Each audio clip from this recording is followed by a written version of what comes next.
Welcome to another special episode of Fourth and Frames. I'm Chris Battistel with my co-host Drew Scott, and tonight we welcome special guest, one of Fantasy and Frames' very own Tyler Heil from the Dynasty 365 show to discuss the AFC North. We are also going to give you one guy we love outside of the top 150 ADP. Let's get it popping.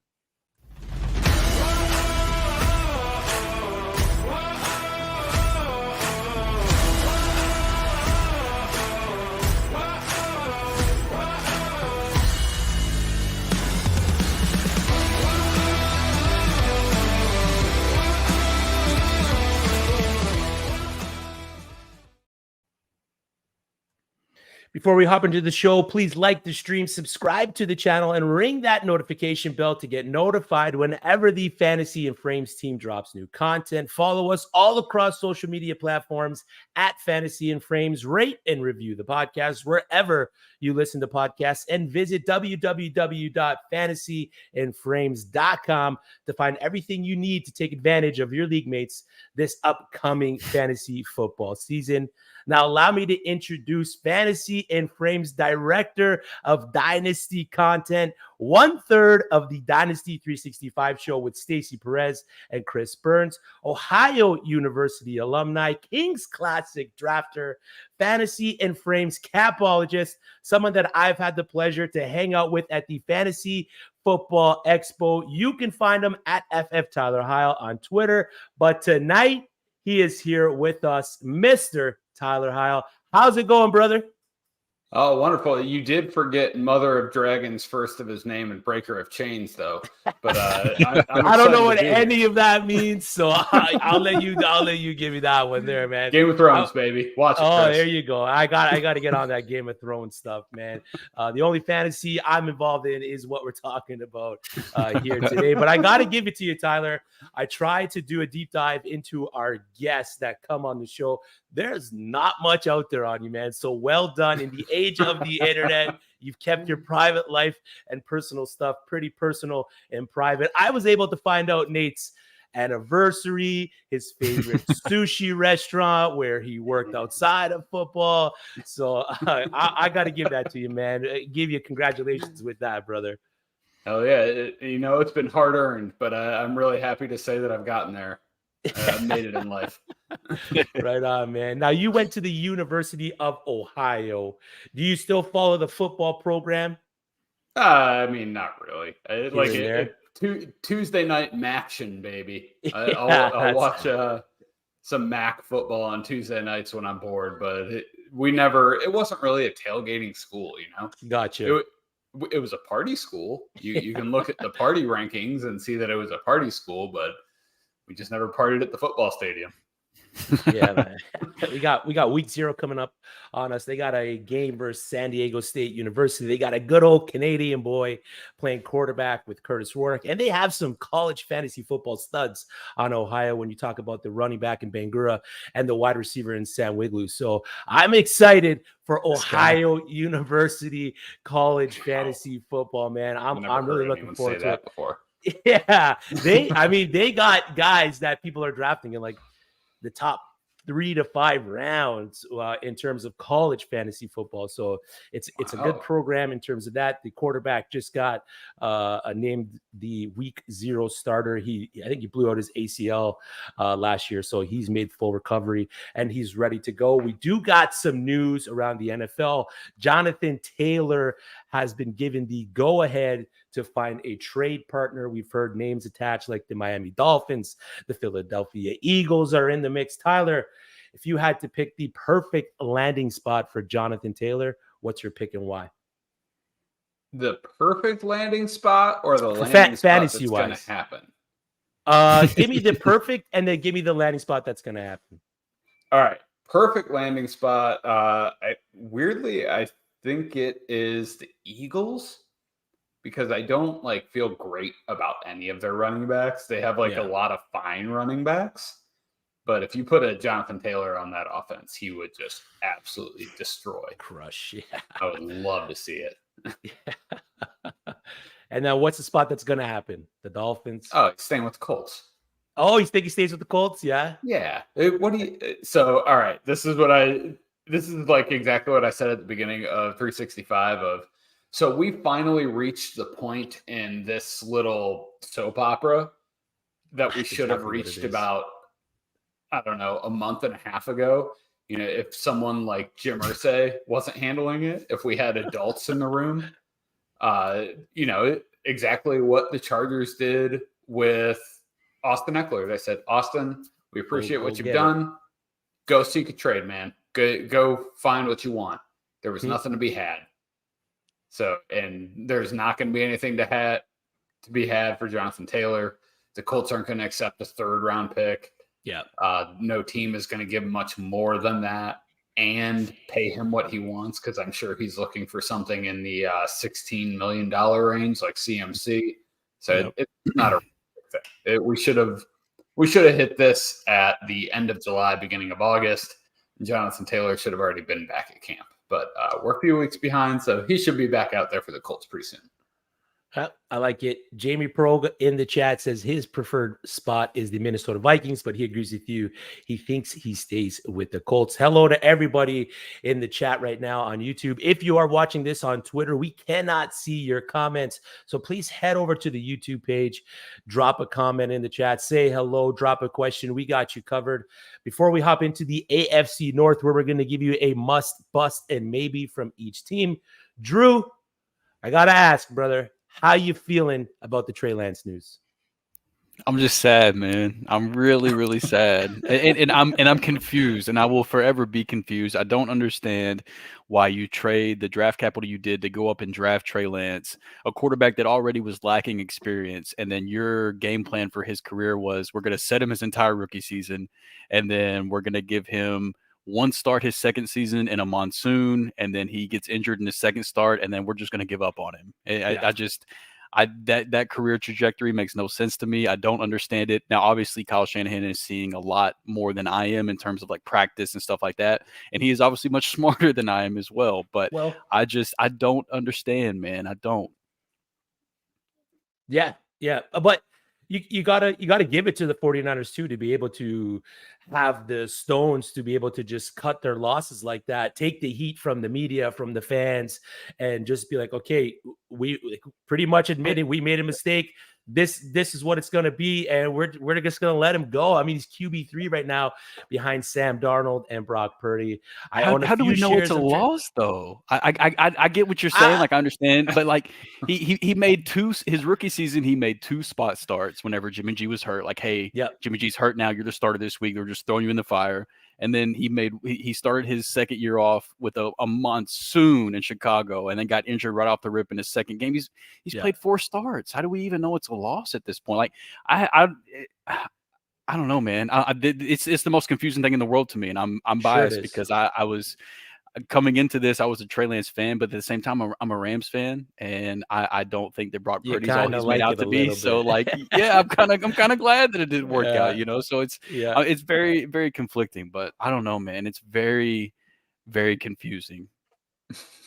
Yeah, they've moved on from the player that they've picked 3rd overall. They moved 3 first-round picks for a guy that is Mr. Irrelevant, that is literally the last pick in the NFL draft last year. So it's just such a roller coaster of information over there in San Francisco. Tyler, you got to take on Trey Lance?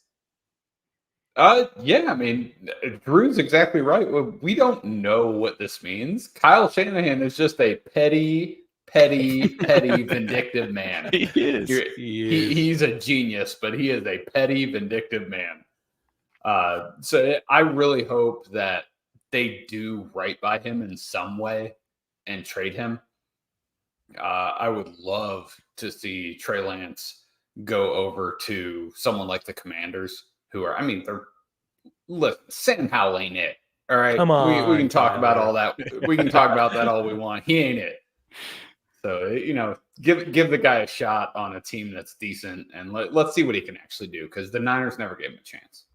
Yeah, I mean, any quarterback needy team really that isn't, or any team that's not sold on their quarterback situation, they should at least be making a call. Like Arizona, inside the division trades aren't likely, but I mean, Arizona with Kyler Murray out, why not? Atlanta.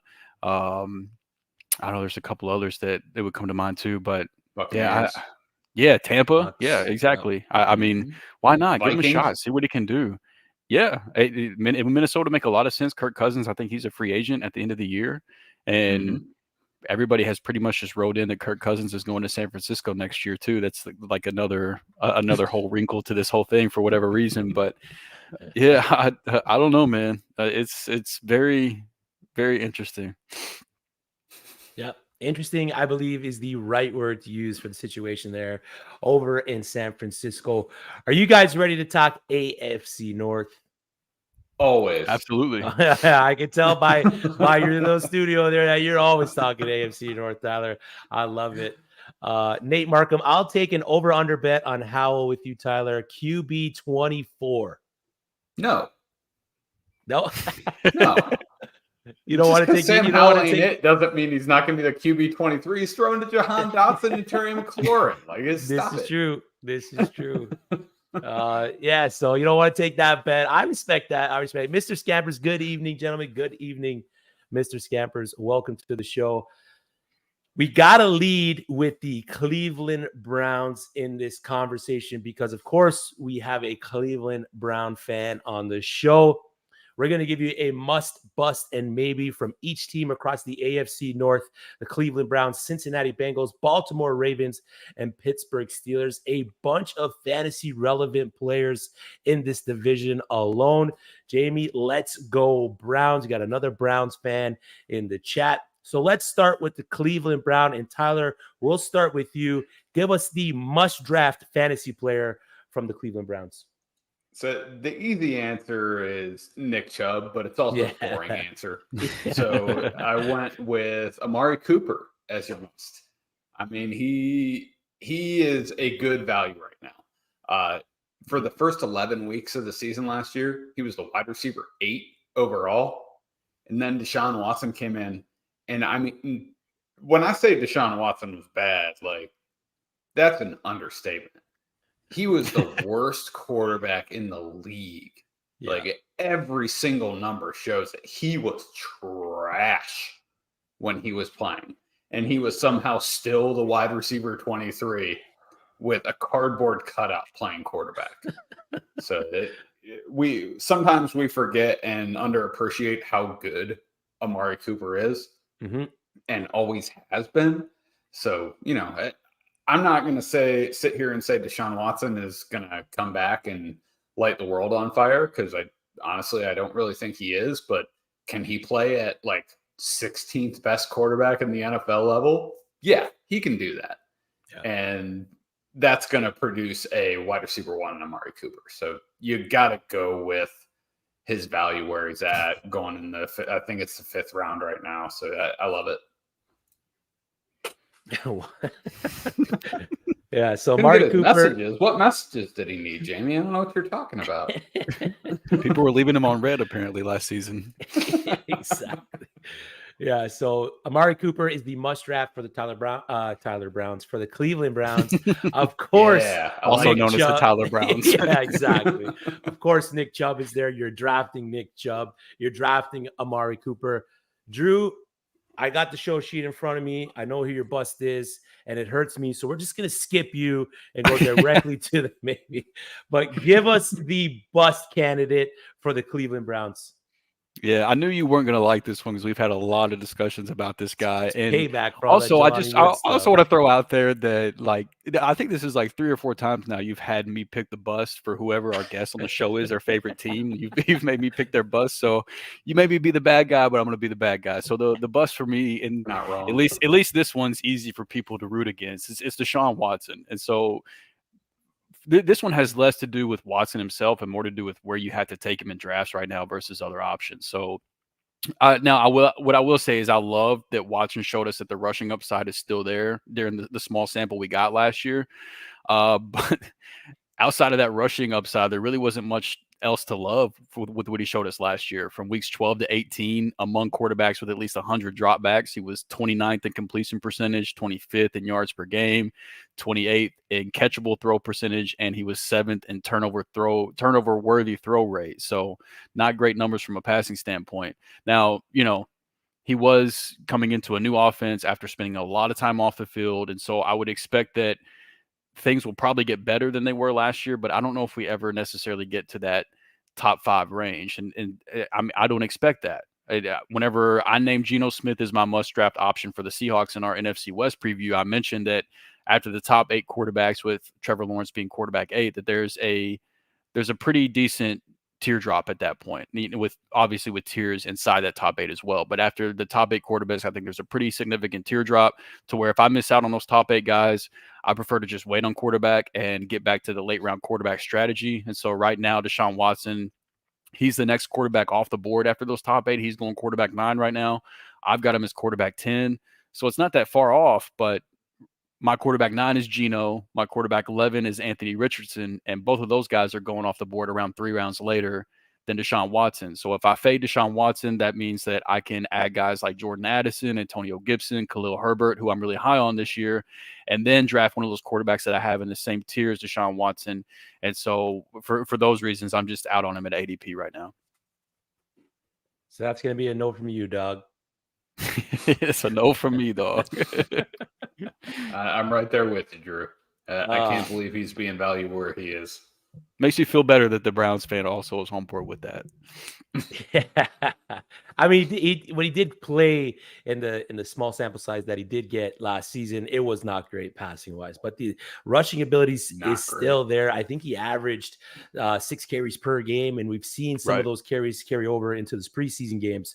So that part of his game is still there. If he can get the passing work, if he can get more efficient throwing the ball, I mean, he has the opportunity to finish as a QB1. But I get where you're coming from with your process of just he's a bust because of where he's being drafted, and you'd rather draft the other people that are going around in that ADP wise, taking a guy like you said, Geno Smith, who you have one spot ahead of him. Yep, one spot ahead of him. Yeah, and I got Anthony Richardson. Yeah, Daniel Jones behind them, right? So yeah, they're all in the same tier there. Yeah. So yeah, I mean, great argument there. I'm not with it, so I'm against you guys. But I know you're high on Watson this year, so I was kind of glad that you were with us this week so we could talk about it. I'm glad someone is. It makes me feel better, honestly. Someone has to be. I'll take that. So our must is Amari Cooper. Our bust is Deshaun Watson. And for me, the maybe, I was going to go DPJ. I was going to go David Njoku. But I like what I've been seeing out of Cedric Tillman, the rookie wide receiver, 6'3", 213 pounds, day 2 pick. Senior year, he got injured, which contributed to Jalen Hyatt's breakout for Tennessee. He's a strong athlete. His size are going to create opportunities for him. Currently on the depth chart, he's behind Amari Cooper and DPJ, so he might need certain things to go his way, either expanded personnel or injuries for him to get any kind of significant playing time. But the potential as a late season emergent fantasy asset is there for Cedric Tillman. So far in the preseason, 92 yards, 10 targets, 6 receptions, and that slant and go that he ran in that Philadelphia game was absolutely filthy. A guy that size with hips, like the way he used, like he's got Shakira hips at 6'3", 213, and he's able to set up defenders and just break loose. He's getting recognition from Hall of Famer Randy Moss, who came out and said he could be one of the top 15 all-time wide receivers in the NFL. Now, we do have limited NFL. He's not a scout, Randy Moss, but he's one of the best. So I'll take what one of the best is saying. So there's limited NFL data right now on him because, of course, it's just preseason. But if you're going to emphasize his collegiate career performance, strong showings against probably one of the 2 top programs in the nation in Alabama and Georgia in 2021, 17 receptions, 352 yards, and 2 touchdowns in those games. One of the notable metrics I found when researching Cedric Tillman was his yards per route run, which is at 2.44, not elite compared to some of the other guys in the class, but it's a decent number. And what the yards per route run is, it reflects how efficient he is with the targets that he gets. So he's doing some good things with the targets that he's getting when they throw him the ball. So if you take the equivalent to what the NFL is, and I know it's NCAA, NFL, I'm comparing apples to oranges here, that would put him at wide receiver 13 with that 2.44. If you were to shave some points off of that, he's still in that upper tier of wide receivers when it comes to yards per route run. So when he gets the ball, when he gets targeted, he's making things happen. He's got size. He's got quickness, and he's got a 68.8% contested catch rate. So he's going to be that guy that's just going to go up, bully you, get the ball. His potential role as that red zone target, and he could make him a supreme asset for fantasy managers. Again, it depends fully on scheme and injuries right off the bat. So he's probably not going to be worth the draft pick for you in your draft. But week 1 waiver, say you draft a guy like maybe Jalen Warren or another guy you want to take a shot on, and these guys, you just see what's happening and you don't want to hold these guys on your roster, cut them, pick up Cedric Tillman, because he could be the guy that's going to be, plug and play in your flex spot come mid-season to late season. So for me, the maybe is Cedric Tillman. Yeah, I like it, man. I think I'd be interested to hear Tyler's thoughts on this, but with him being the Browns fan and being a little bit more tapped in, but I think he'll end up being the guy across from Amari Cooper by like halfway through the year, if not later. Because assuming that Elijah Moore is playing in the slot, I think that he will have a role at some point. I think he's better than Donovan Peoples-Jones personally, so I'd be curious to see what Tyler thought. So I actually really like Donovan Peoples-Jones. Okay. He has developed every year of his career. He's been really good for the Browns. Yeah. He's been a model teammate and a model wide receiver for what you want. They drafted him in the 6th round out of Michigan. All he's done is work. And he put up really good numbers last year. Yeah, he did. And to be honest with you, when you're building a wide receiver core, you want to build a basketball lineup, right? You want to build guys that do different things. And Cedric Tillman he's similar to Amari Cooper in the way he plays. And Elijah Moore is that kind of the quick get open slot guy. And DPJ, he's a straight line guy, man. Yeah, he's a big dude. He is fast as hell. He brings a whole different dimension to that offense. I really love Cedric Tillman. I don't think this is a year for him. I think we're looking at next year, and I think he could be very productive. I think he's going to have a hard time getting DPJ off the field. Yep. Okay. Yeah, fair points. Fair points right there. Exactly what I said. It's going to take some things to go his way in order for him to be a valuable asset this year, especially in redraft. We have some comments there, Jamie. It's one of his most owned dynasty shares. Mr. Scamper says he's been stashing Cedric Tillman everywhere. So I like him. I like DPJ. I like Elijah Moore. I like pretty much all the pass catchers in that offense for the Cleveland Browns. It's pretty much up to Deshaun Watson. And can he get them the ball efficiently enough? Can he pepper his offensive weapons in order to make them any kind of relevant outside of probably Amari Cooper? So the Cleveland Browns must Amari Cooper, bust Deshaun Watson, maybe Cedric Tillman. Now we're going to jump into the division champs, Cincinnati Bengals, which is kind of crazy to say, considering in the era that I've grown up watching football. So, Drew, give us, you get on me about always giving you the bust with the Jets team, and I just toss you a nice little softball down the middle of the plate here. Give us the must draft for the Cincinnati Bengals. Yeah, look, if you're going to give me a layup, I'm going to take it. I'm not above it. And so it's obvious as it gets whenever it comes to Cincinnati, but it's Jamar Chase. And really, I'm here to try to calm down anyone that might be panicking on Jamar Chase after Joe Burrow injured his calf. Recently I was able to get Chase in a redraft league at the 104. And then, Nate Markham, our fellow fantasy and frames analyst, he mentioned that he was able to get Chase at the 107 in a recent one quarterback draft, which that's too low, man. And I've seen a lot of panic online about, that Chase needs to drop because of Joe Burrow's injury and things like that. And I'm not with that. So right now his ADP, he's at the 103. He's the wide receiver 2 in one quarterback leagues. I've got him as my wide receiver 2 as well, but I believe he should be the second player off the board. I've honestly spent a good amount of time this offseason debating on if he should be my wide receiver 1 and the 101 overall, but I haven't been able to do that just yet. But nonetheless, I do have Chase in the same tier as Justin Jefferson. So if you want to take him at the 101, I don't mind that one bit at all. And whenever you're looking at comparing Justin Jefferson and Jamar Chase had the better rookie season in both receiving yards and fantasy points.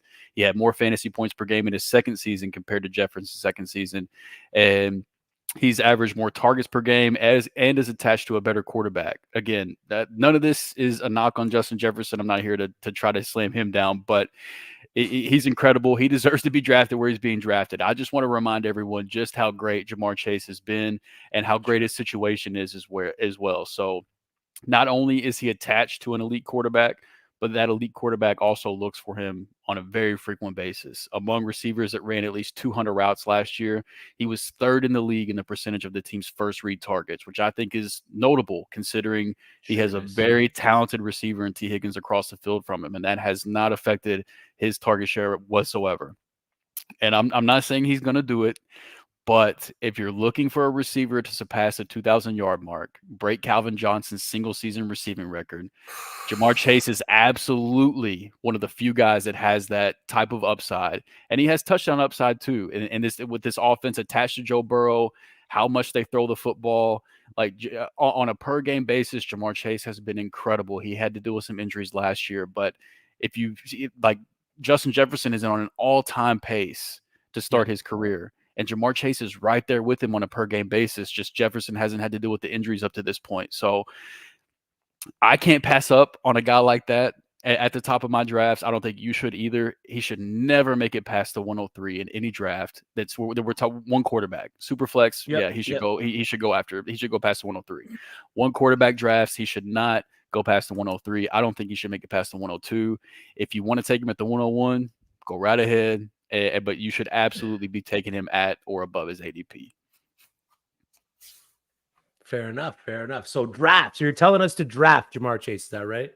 Yeah, he is the must for a reason. Yeah, I'm just saying that the people that have been at the front of drafts recently and have been passing on him, stop it.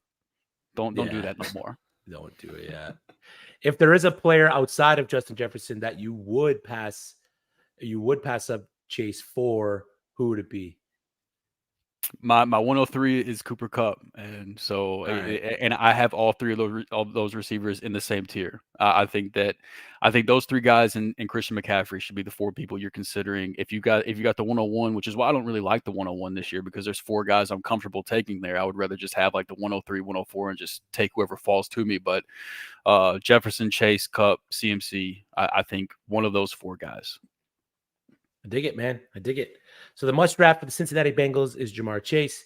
I'm going to give you the bust now. This was kind of tough to figure out, to pick a bust candidate from this dynamic offense that is the Cincinnati Bengals. You know, you could throw out T. Higgins there because of where people got him ranked, you know, top 12 wide receiver, top 15 wide receiver, considering he has Jamar Chase, who Drew just talked about, sharing the field with him. But he's been able to put up those numbers with Jamar Chase on the field. T. Higgins has. So I'm not going to pick T. Higgins as a bust. I could pick Joe Mixon, but again, Joe Mixon is a guy that if you don't follow Drew Davenport on Twitter, he's a must follow. He's been following that court case. But Joe Mixon is a guy that you're drafting at a great value with really no one behind him. Chris Evans, Travion Williams, Chase Brown. None of these guys are really going to take much away from him. He doesn't have Samaje Perine there anymore. So I'm not going to go Joe Mixon. Then you can look down the list and say Irv Smith. But where Irv Smith is getting drafted, you know, you can't really say he's going to bust out because no one's really reaching up to pick Irv Smith. So for me, if I got to pick a guy here, I can't play Switzerland. I got to go Tyler Boyd. For me, it's Tyler Boyd. And it's based on draft capital and the comparisons of people that are being picked around him. His performance in the previous season, he tied his career high, 5 reception touchdowns. But it's his inefficiency after the catch that doesn't make him a very sexy fantasy football asset for me. over the last 8 games, he only had 63 yards after the catch. He's a slot wide receiver. He was the wide receiver 2 in terms of slot snaps with 601, and he only pulled in 80 receptions. So Joe Burrow is not hyper targeting this guy. He's looking for T. Higgins. He's looking for Jamar Chase. Like you said, Jamar Chase, the first read guy there in Cincinnati. So he's looking there. He's not getting to that third read unless it's a scheme touch for Tyler Boyd. He finished as the wide receiver 39 in terms of total yardage. And there's concerns about his speed and, like I said, his efficiency. I mentioned before yards per route run. His yards per route run, he was wide receiver 62 with a 1.42 clip. So that's telling me that when he's getting targets, when he's getting the ball, like I said, he's not doing much with it. So he's not a guy that I'm going to want on my roster. Consistency is also an issue. He only had 3 games last season where he finished as wide receiver 25 or better in half-point PPR scoring. So not a guy you're not a guy you're drafting for boom or bust. You want to chase the boom because he busts a lot more than he's going to boom for you. So he's just a roster clogger at that point. So for me, the guys being picked around him, Romeo Doubs, Nico Collins, Jeff Wilson Jr., I mean, unless Jonathan Taylor goes there, Sky Moore, and Dalton Schultz are all guys that I would rather take a chance on ahead of Tyler Boyd, just because the opportunity for them. I thought you were going to say Burrow. I mean, it was tempting, Mr. Scampers. It was definitely tempting. He said, I thought you were going to take Burrow as the bust. But for me, I'd rather take we talked with Colby Conway about Dalton Schultz and the possibility of him being the lead target hog over in Houston. We talked, Juju Smith-Schuster's gone in Kansas City, so Sky Moore is going to be plugged into that slot, and we all know how much Patrick Mahomes looks for that slot wide receiver. Nico Collins is the presumed maybe wide receiver 1 on his team right now, and then Romeo Doubs has been gaining a lot of hype for Green Bay. So those are all guys that I would rather draft ahead of Tyler Boyd. And for me, I mean, if I got to pick a guy from this team, it's him to bust out. Yeah, I agree, man. Pretty much every guy that you listed, I would rather take over Tyler Boyd as well. I mean, just looking at his past few seasons since Higgins and Chase have been drafted, it feels like his ceiling is like 750 yards and a handful of touchdowns. I mean, and then we're talking ceiling plays at that point. So which doesn't happen often. I mean, he doesn't hit that ceiling number on a week per week basis very often. It's very slim. It's slim to none, and slim is out to lunch. But I would be remiss if we didn't mention. I agree with everything you said about Tyler Boyd. He's essentially a roster clogger. Yeah. There are very, very few guys in the NFL that are a true wide receiver handcuff. Yeah, he is one of them. He is one of them. We talk about running back handcuffs all the time. Those guys are very important. In reality, wide receiver handcuffs just don't exist. When a starting wide receiver goes down, these targets get split up all over the place. Sure. Not for the Bengals. If one of those 2 guys goes down, Tyler Boyd is going to be a double-digit target guy on a week-in and week-out basis. So, don't value him as someone that you're going to slot into your flex if you're drafting him. Just be conscious of, listen, this is an injury investment that you're making. This is insurance. That's it. He's not a starter. Yep. That's exactly it. And make sure you're following Fantasy and Frames at Fantasy and Frames across all social media platforms. So if one of these Cincinnati Bengals players do go down, we're going to hit you up with that information. Subscribe to the channel, hit the notification bell to get notified whenever we're dropping new content. And most importantly, like the stream. All right. We gave you the must in Jamar Chase, of course. We gave you the bust in Tyler Boyd. Tyler, hit us with the maybe from the Cincinnati Bengals. Oh, man. All you got to do is check who is on the Joe Burrow career rehabilitation program this year for the Cincinnati Bengals. And that would be Mr. Irv Smith Jr. And he is not my maybe because I'm an Irv Smith stan. He is my maybe because Joe Burrow makes tight ends. He gets tight ends paid. Last year, Hayden Hurst was the Cincinnati Bengals tight end. He finished as the tight end 22. In 2021, he finished as the tight end 38. Hayden Hurst just signed a $21.7 $21.75 million contract with the Panthers to be their starting tight end. Ooh. Year before that, we're looking at CJ Uzomah. He finished as the tight end 19 in 2021. In 2020, he was the tight end 71. He signed a $24 million contract with the New York Jets. Yeah, he did. So I would say about, 9 months from now, Irv Smith is going to be signing a $22 million contract with some poorly run team because Joe Burrow made him a mid-range tight end too. And at his value, an ADP value of 189, he's essentially undrafted right now. Yeah. So if you miss out on these tight ends, on a lot of I feel like there's 12 or 13 tight ends that you can really feel good about starting week in and week out. If you miss out on those guys, it's okay. You'll likely be streaming tight end, but it's possible. And Irv Smith is that dude that you can grab at the end of your drafts that you can stick into your starting lineup and be happy with 7 points because he's not going to kill you. And he's probably going to catch 6-7 touchdowns because Joe Burrow is that dude. Flat out, he is that dude, and he has shown it. You've seen the history of Uzomah and Hayden Hurst, and Irv Smith is simply the next man up. So if you miss out on those early tight ends, settle for Irv Smith. It's okay. He'll help you out. It's okay. I like it. He's a guy too that I've been drafting, putting on the bottom of my bench just in case he does come out and produce some kind of fantasy numbers. Drew, do you own a lot of Irv Smith on your either dynasty rosters, redraft rosters? Is he a guy that once he went to Cincinnati that you tried to make moves for?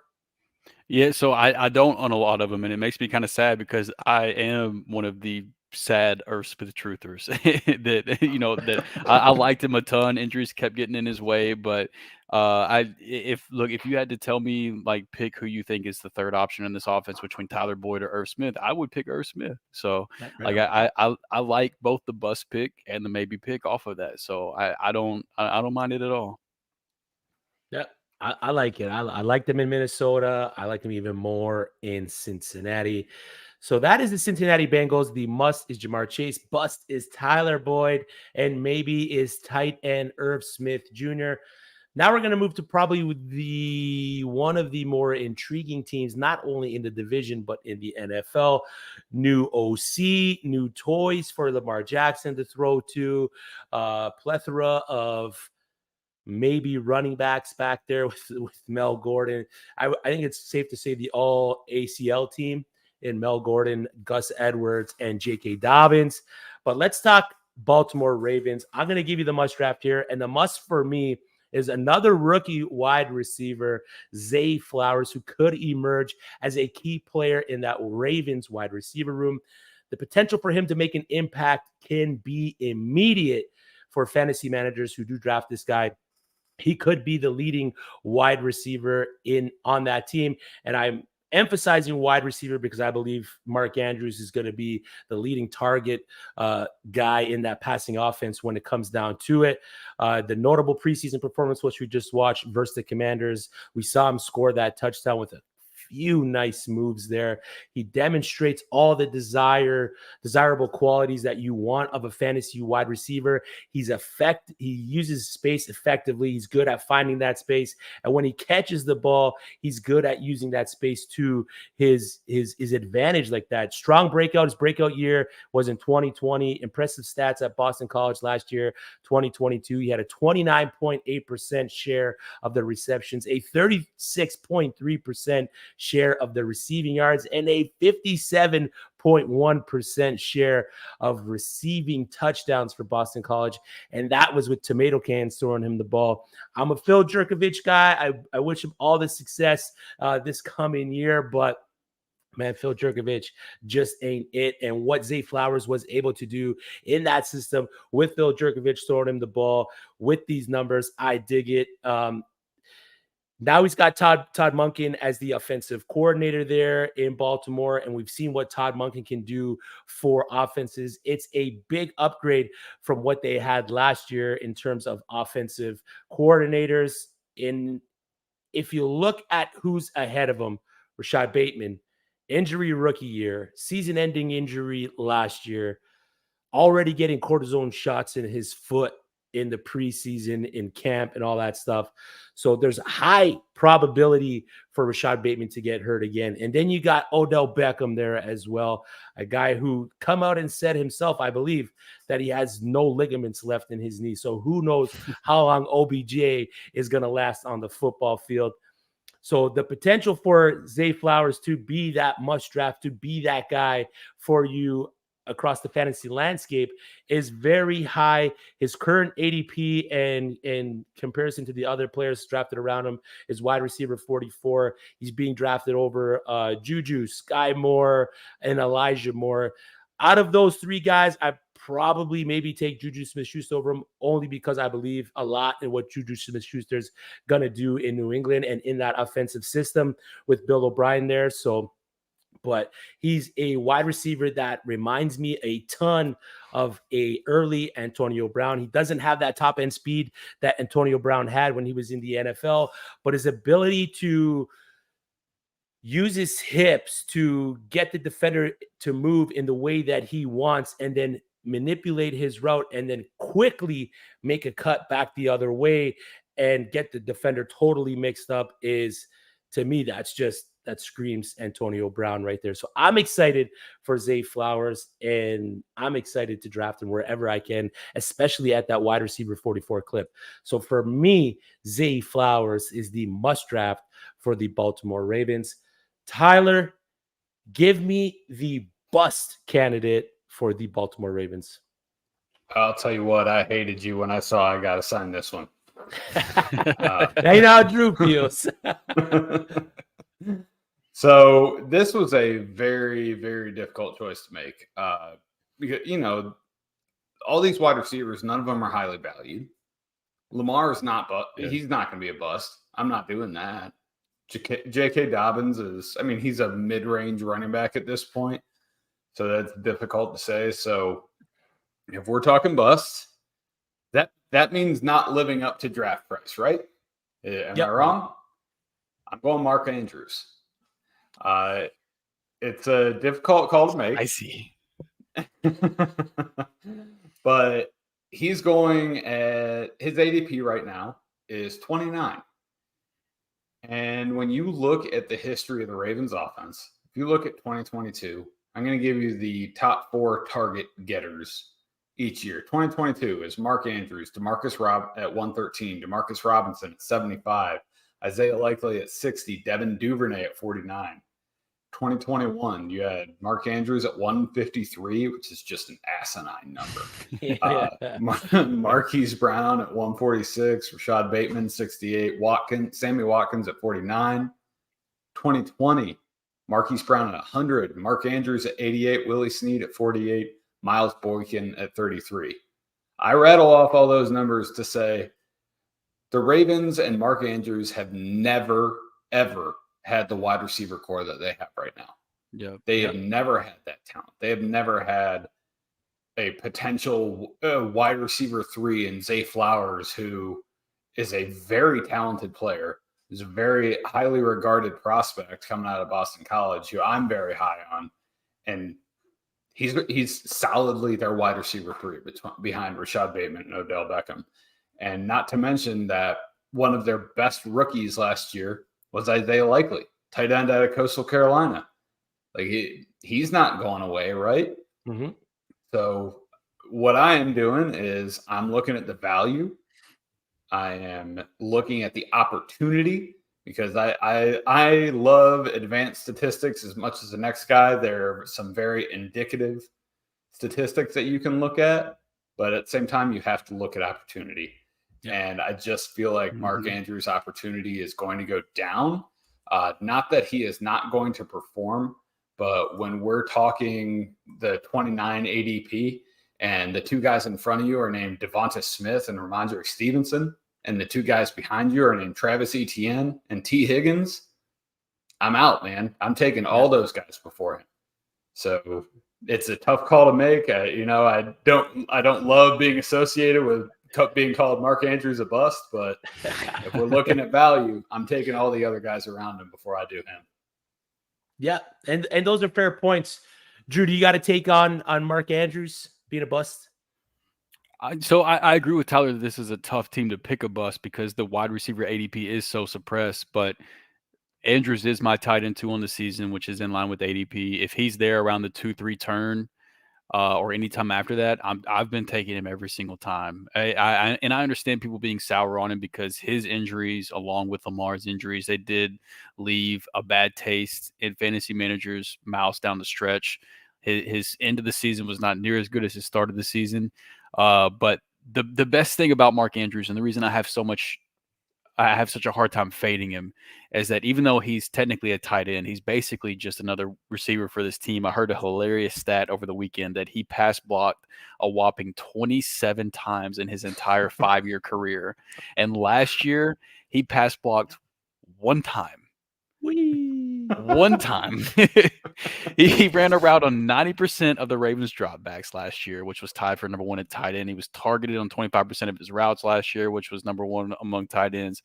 He's basically just their wide receiver 1 on an offense that I think will pass more. And I'm a big Lamar believer as well. But I also agree with Tyler that this is easily the most target competition that Mark Andrews has ever had. Like, we have been begging for the Ravens to give Lamar pass catchers, and for forever they just didn't do it, but now they finally have. So like I think Mark Andrews is still the number 1 target, but I do understand that there is more target competition now as well.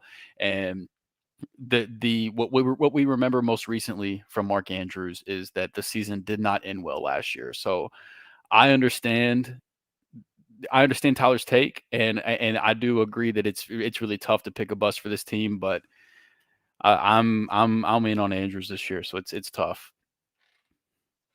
I can't fault for it. Can't do it. Yeah. You both make great points, though. Tyler's 100% right. I'd probably have the 4 guys that he named over Mark Andrews, and Drew, you're 100% right with he could very well be the leading target receiver on that Baltimore Ravens team with Todd Monken as the offensive coordinator as well. So we got the must, we got the bust. You mentioned a little bit about the wide receiver room in your Mark Andrews spiel there, Drew. Give us the maybe.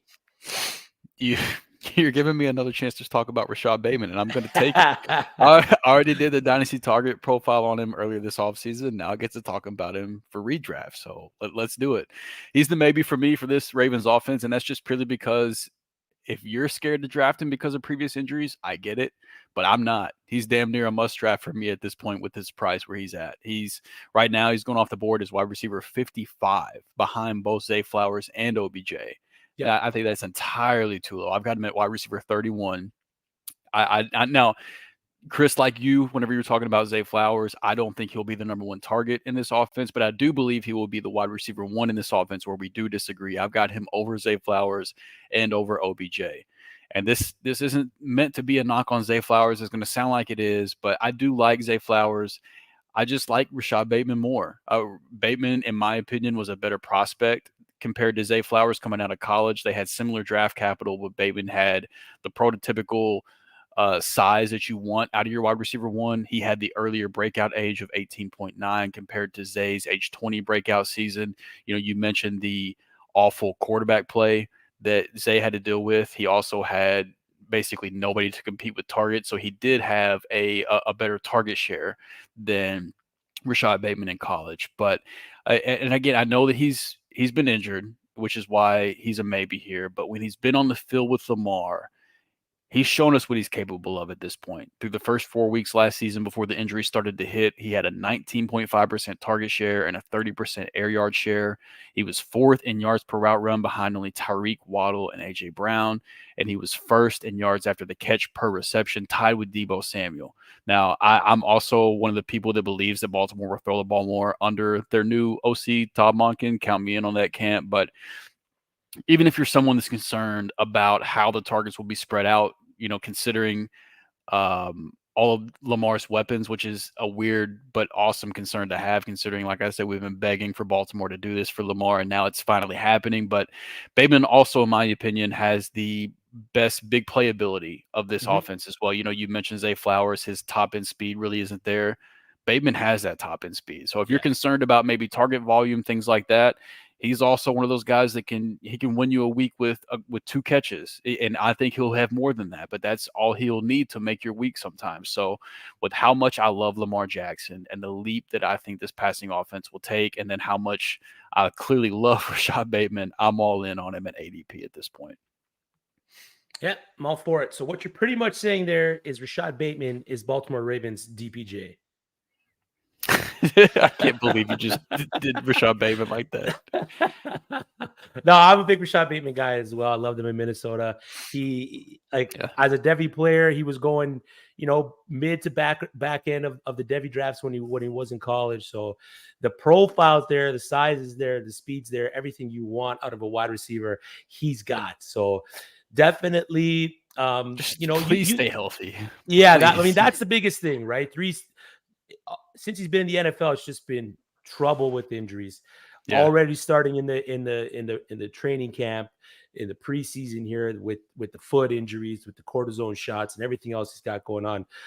So that's the biggest thing with Rashad Bateman. That's the biggest thing with OBJ is can they stay on the field? If Rashad Bateman can stay on the field, I mean, he could be the must draft for the Baltimore Ravens team, right? So that's the biggest thing. That's my only worry with Rashad Bateman is the injuries. And that's pretty much it. I mean, make great case for the guy outside of the injuries. But for me, I mean, that's it, man. So the must for the Baltimore Ravens is Zay Flowers. The bust is Mark Andrews. That just dirty to say, Tyler. And the maybe is somebody's got to do it. Hey, yeah, I love it though. And the maybe is Rashad Bateman. Let's get into the last team in the division, the Pittsburgh Steelers. The team that pretty much goes 9-8 every year now. Ever since Mike Tomlin has been coach, he's never had a losing season. This could be the season that they end up having a losing season. This could also be the season that they end up going 9-8 again. So with that, they got a lot of good fantasy assets on that team. Yeah. But Tyler, who is the must draft for the Pittsburgh Steelers? My must draft is easily Najee Harris. No, it's freaking not. So I'm going Pat Freiermuth. I'm feeling good about his value. He is currently going at the 85th spot overall as the tight end 9. Guys going right in front of him, Deshaun Watson, Marquise Brown. Guys going right behind him, A.J. Dillon, Tua Tagovailoa. I feel really good about Freiermuth's opportunity to be a top 3, top 4 tight end this year. And I mentioned the indicative stats earlier. I've got some for you. Freiermuth targets per game. He was up at 6.5 targets per game. That ranked as the 6th tight end in the NFL. Now, keep in mind, I'm filtering out anyone that had less than 20 receptions with these stats because that skews it and it sucks. Right. Big one here, broken tackles per attempt. He was ranked 4th in the NFL. It was 0.1 broken tackles per attempt. Every 10 catches he had, he was breaking a tackle. So he was making people miss. Air yards per reception, he was the 9th ranked tight end in the NFL with 7 air yards per reception. Receptions per game, he was the 8th ranked tight end in the NFL with 4.2. And this is all with Matt Canada being an absolute freaking disaster as an offensive coordinator. Kenny Pickett, dude, I project out these offenses. And when you project these offenses, I've selected certain indicative stats and guiding stats to choose for quarterbacks and wide receivers and running backs. And when you look at that, you can do kind of a bell curve with it. You realize what a reasonable number is. Reasonable, like a below average touchdown percentage mark for an NFL quarterback is like 4.2, 4.3% of his completions go for a touchdown. Kenny Pickett was at 1.8 last year. Not good. It was awful. And Pat Freiermuth still managed to perform and still put up really good efficiency numbers. So, I don't love that Matt Canada is back, but I trust Mike Tomlin more than I distrust Matt Canada. Mm-hmm. Yeah. So I'm going to trust them to do something right with this offense and get Kenny Pickett to even like, if Kenny Pickett can just be slightly below average, that's a huge upgrade. Sure it is. And it's a big upgrade for this entire offense, including the somehow 0 touchdown Deontay Johnson. So with 85th guy overall, I would be very happy to take Pat Freiermuth at the start of the 8th round in my draft when I'm loading up on running backs and wide receivers in those first 7 picks. Yeah. And that catch he made against Buffalo there in that preseason game, where I believe he was about maybe 5 to 7 yards out of the end zone and just bullied his way for the score. And then he did the dab on everybody there. The dab back. I mean, I love the Pat Freiermuth pick. I too think he's going to have a great year in 2023. So Pat Freiermuth is the must draft. Drew, give us the bust draft for the Pittsburgh Steelers. Yeah, I don't think the fantasy community is going to like this one very much because he has quite the hive following him around, but I'm out on George Pickens at ADP right now. And I know this might be even more controversial considering Ryan Clark just got on TV and said that he was more talented than Justin Jefferson, but here we are, man. Right now, he's going off the board as wide receiver 29, 8 spots ahead of Deontay Johnson. And essentially, I think that those two players' ADP should be flipped. I've got Deontay Johnson at wide receiver 29, George Pickens at wide receiver 39. So I prefer Deontay Johnson over George Pickens, and right now ADP does not reflect that. So I'm fading George Pickens.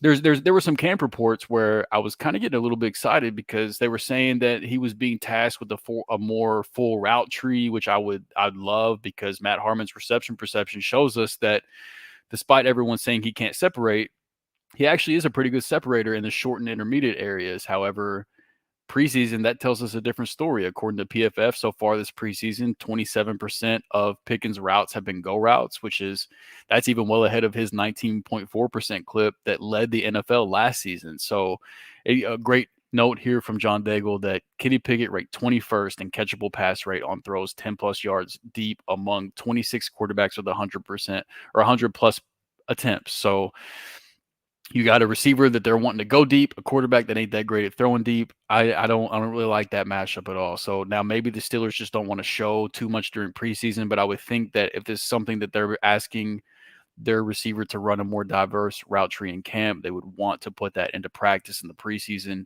And that hasn't been the case yet. And so, considering he's going to have to compete with Deontay Johnson, who I like more than Pickens, Pat Freiermuth, who Tyler already did a great job of laying out, while he's going to be a problem in this offense. I know this is gross, but even Allen Robinson, who I think is a much better fit to play the big slot role that it seems like Pittsburgh has him slotted in compared to the X receiver role that he was playing in Los Angeles last year. It's tough for me to see a path where he returns value on his ADP. And I haven't even mentioned the fact that the Steelers were top 10 in rushing attempts last year. And I'm not sure how much that number is going to change either. So if you get additional fantasy points for circus catches and dog factor, I would absolutely be higher on George Pickens than I am right now. But considering that's not the case, I'm out on him as ADP. I think we got to contact Sleeper support and see if we can get that dog factor scoring put into their system there. He would shoot up. He would absolutely shoot up if that was wide receiver 3 in that case. So the must is Pat Freiermuth, bust is George Pickens. And the maybe for me, I can't believe I'm falling for this again. I can't believe I'm doing this again this year, but it's Jaylen Warren. And he is my maybe solely based on the fact that the coaching staff seems to be at full mast with this guy. Najee Harris is going to be the guy for the Steelers, and all this gobbledygook with Najee Harris simply answering a question that was asked of him with an answer that he was probably coached with is just that. It's gobbledygook. There's no reason that the Steelers need to go do practice laps with their Ferrari. He's primed. He's ready to go. We saw the 65-yard touchdown run against the Bills in the preseason games.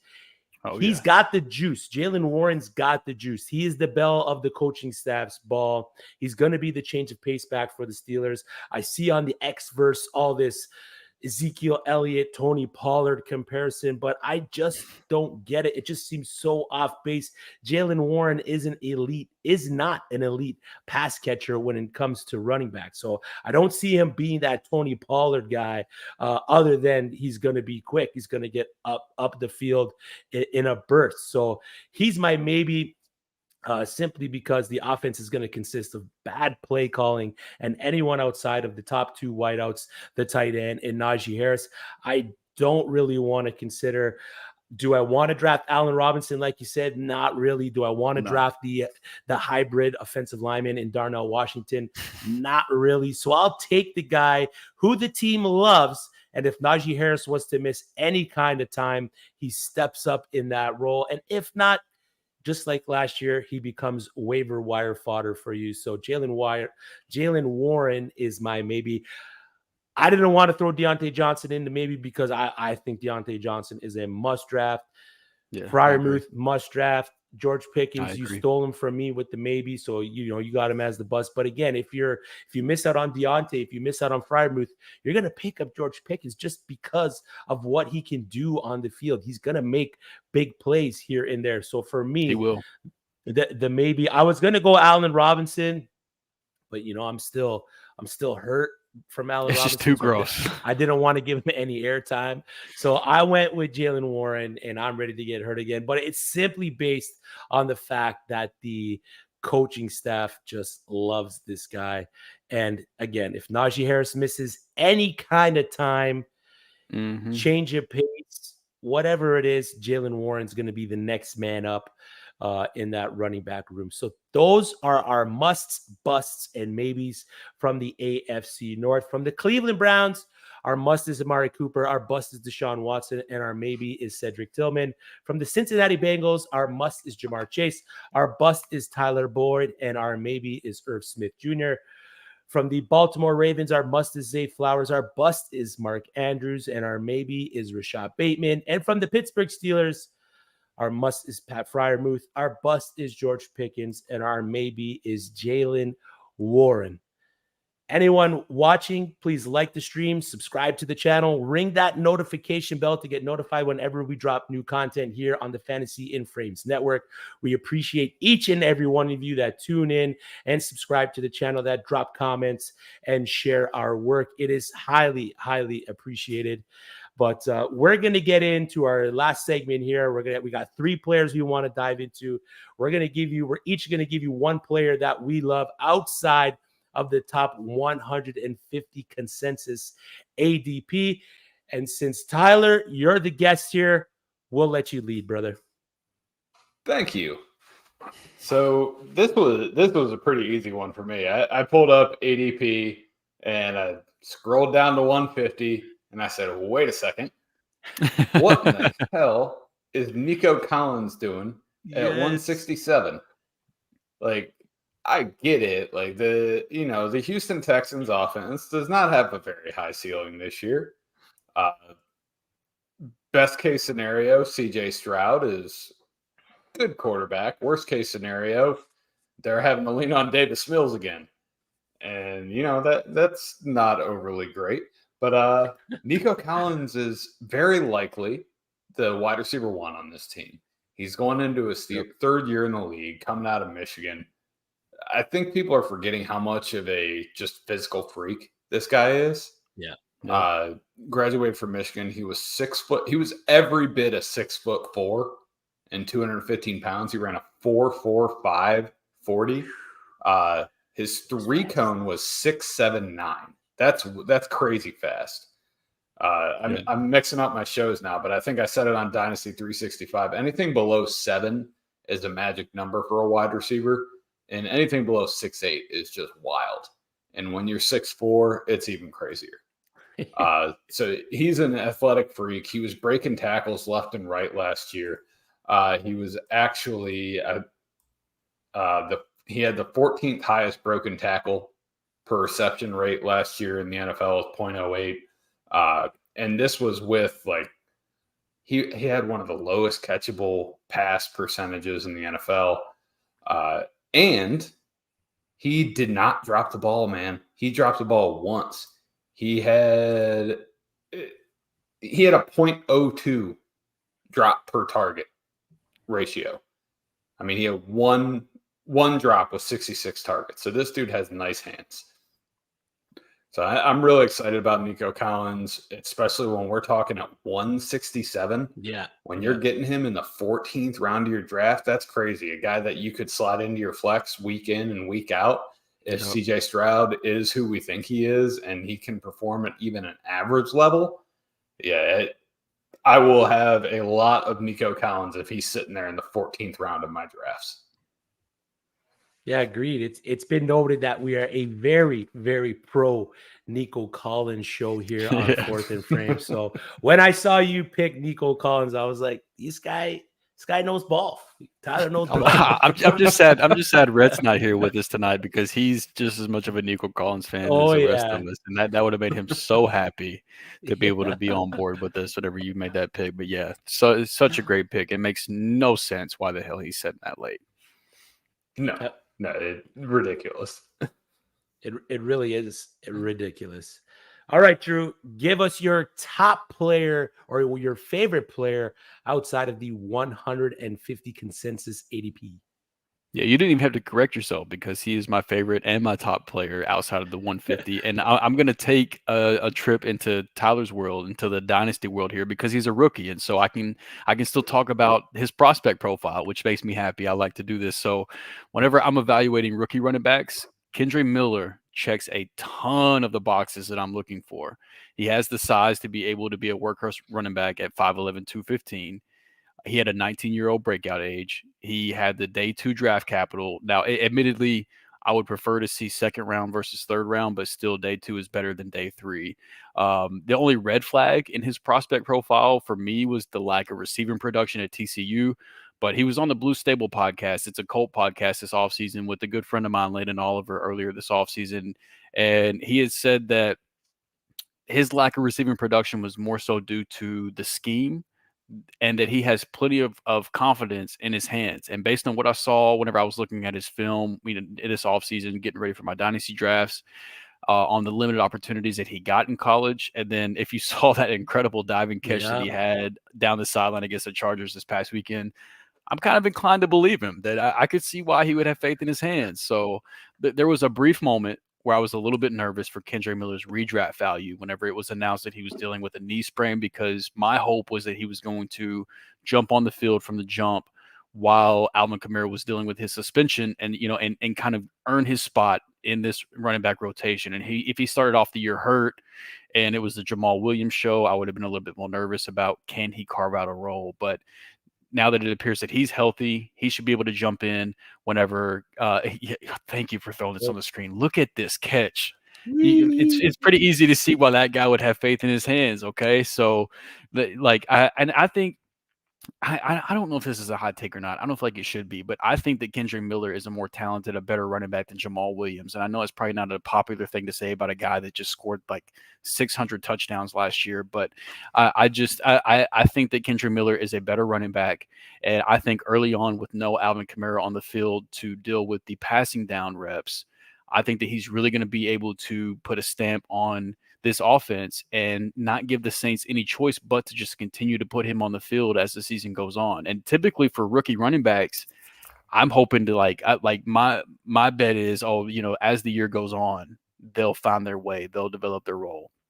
Kendre Miller's a little bit different with Alvin Kamara getting suspended early on. I think that from the jump, he's going to put his stamp on this offense. And so he's being drafted just outside of 150. Running back 53 says ADP, and I've got him at running back 43. So I think that he has no business being where he's at. I'm drafting him everywhere I can. Yep. I as a Saints fan, I agree with everything you say. Wonderful. Man after my own heart. And it should not be controversial to say he's more talented than Jamal Williams. I hope not, but I know people. If somebody's box score checking me, they might feel differently. But I'm glad that you guys agree with me. Agree with you 100%. My favorite player outside of the consensus 150 ADP, and I'm going to get into the mud here, is tight end Cade Otton, ADP 297, tight end 36. Outside of the 250. It's just preposterous to me. If you completely punt your tight end, Cade Otton may be the target for you. Now that Baker has been named the starter for the Tampa Bay Buccaneers for at least week 1, I don't see the usage slowing down for Otton at all. You guys had Keith Fleming on last week, and he spoke a little bit about Cade Otton, and he said that when Baker Mayfield was in Cleveland, he hyper-targeted the tight end position. He was QB2 in percentage of targets going to the tight end at 28.7% target share. So Baker's going to find these guys. And then when he was with the Rams between weeks 14 and 18, when he was QB1, through that time, Higbee was targeted an average of 5.6 times per game with 7 red zone targets and 3 tutties. But putting your faith in Baker Mayfield is the definition of insanity. It's going to be based solely on how bad the Bucs are going to be, by the fact they need to stay in games in order to win any, and they're going to have to pass it. Yes, Tom Brady passed the ball a bajillion times last year, and with the state of the Buccaneers franchise, Baker Mayfield is going to have to throw it a bajillion and 1 times. That's not dumpster diving, that's sewer spelunking, and I love it. Thank you, Mr. Scappers. But Cade Otton was quoted in an interview talking about new offensive coordinator Dave Canales' scheme, saying that they're going to be using the tight ends on early downs, allowing the QBs to make the easy throws that they need to get the ball moving. They're going to be utilizing the tight end position in the play action game calling. So there's going to be a tons of wrinkles in that offense for the tight ends. It's just a matter of, can the quarterback get the ball to the tight end? If he can, and we mentioned it, what Baker can do for tight ends, opportunity for Cade Otton is there. Now, I got a spicy projection for Mr. Cade Otton. To me, it might not be too spicy, but based on what he did last year, I'm going to roll with about 60 to 65 receptions, about 650 to 750 receiving yards, and 6 to 8 TDs. So at the tight end 36 at ADP 297, that's an absolute smash. Tyler, when I watched Dynasty 365, we had our fantasy and frame staff dynasty draft, and you all picked what team you liked the most. You picked Drew's team. You said you liked my team, but you said you didn't like the tight ends I had. That's why you couldn't go with my squad. But I hope I changed your mind with Cade Otton. I got Cade Otton and Jake Ferguson on my squad, but I am hyped for Cade Otton going into this year. 60 to 65 is a lot of receptions. It's Chris. a lot of receptions, man, but I'm here for it. As long as Baker is the QB1 for 17 games, Cade Otton can be that dude. I mean, he does have Chris Godwin there, does have Mike Evans there, but outside of that, there's not much. And if the play calling, that the scheme that they're going to be using with the play calling for David Canales, the new offensive coordinator there, is what they've been building with, I could definitely see the situation where he's getting, a good amount of targets, a good amount of receptions per game. So that's Chris, I'll tell you this, man. You won. I concede. Whenever we've had this fun like Jelani Woods versus Cade Otton thing this offseason, and whenever now I like Trey Palmer, I'll just say that. But whenever Russell Gage got hurt, I flipped Cade Otton and Jelani Woods in my rankings for this season. So let's go. I give up. You win. I've got Cade Otton above him. I guess I'm no longer the Jelani Woods guy. I'm not as strong as I thought I was. I'm clipping that. That's all right. That's all right. But so that's our top 3 players outside of the consensus 150 ADP. You guys quickly got any other ones that you like outside of the 150? I'll say this: if the popular pick of Miami doesn't come true for Jonathan Taylor, I love Jeff Wilson at ADP. He's outside of the top 150. He would be my pick of the guys to take a shot at in that running back room, Miami, assuming it stays as is. and so you can grab him, pretty late. So I've been taking shots at Jeff Wilson, but if Jonathan Taylor goes there, that's shot. Throw it in the trash. Unless Jeff Wilson is part of the trade back to the Colts, then maybe he's got. And we're back, baby. We're back like we never left. Tyler, you got one? I got one for you. All right. Number 218, Mr. Alec Pierce of the Indianapolis Colts. I like that. His game just matches up with Anthony Richardson. He's their deep ball guy. That's the role he's going to serve. And Anthony Richardson has a howitzer attached to his body. That dude can throw that thing 90 yards. So I am excited to see them play together and see what kind of chemistry they can create down the field. Yeah, I like that. I like it. I like both those picks. That's it for us on the show. Tyler, we appreciate you taking the time out of your night to join us. We know you just grinded the Dynasty 365 show before us with Stacy and Chris. Pushing the two-a-days. Yeah, the 2 days. I love it. But this is the time where we let you just, let people know what you got going on inside of fantasy football, outside of fantasy football. Let them know where they can find you, brother. The frame is yours. Oh, yeah. They can find me on Twitter or X, whichever you are using now, at FF Tyler Heil.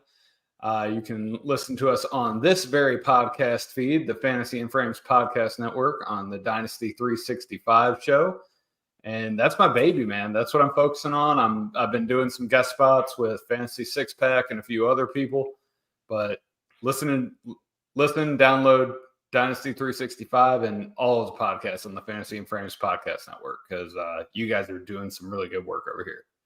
Appreciate you. That Dynasty 365 show is fire. I love it. I love tuning in. You guys know your I want to swear, but I don't want to put money. They know their shit, man, and we can say that. It's all right. Yeah. Jorge's grandmother is mad at you, but we know her shit. Yeah, exactly. We appreciate you. But one thing we missed at the top of the show, I can't believe it slipped my mind. And just because you're a Fantasy and Frames guy, we can't let you off the hook. We didn't get the chance to see you sing at the Fantasy Football Expo and karaoke night. Any chance we could get a bar from you, Tyler? I mean, you can tell me to go play in a creek for all. I am not ready for this, man. I don't do karaoke. I'd have to be prepared. Yeah, that's fair. You got to drink the lemon water, get the vocal cords warmed up. I will say it would have likely been a Blues Brothers song of some kind. Oh, right on. I like that. I like the Blues Brothers. That's a good choice right there. Next time, we're gonna hold you to the Blue Brothers. All right. All right, I can spit a couple bars of Blues Brothers next time. All right. I'm gonna hold you to that. That's it for us. For Drew at Drew3MR, for Rhett, who's not with us tonight, at R Manual Sports. I'm Chris Battistel. We'll see you next week. Toodles.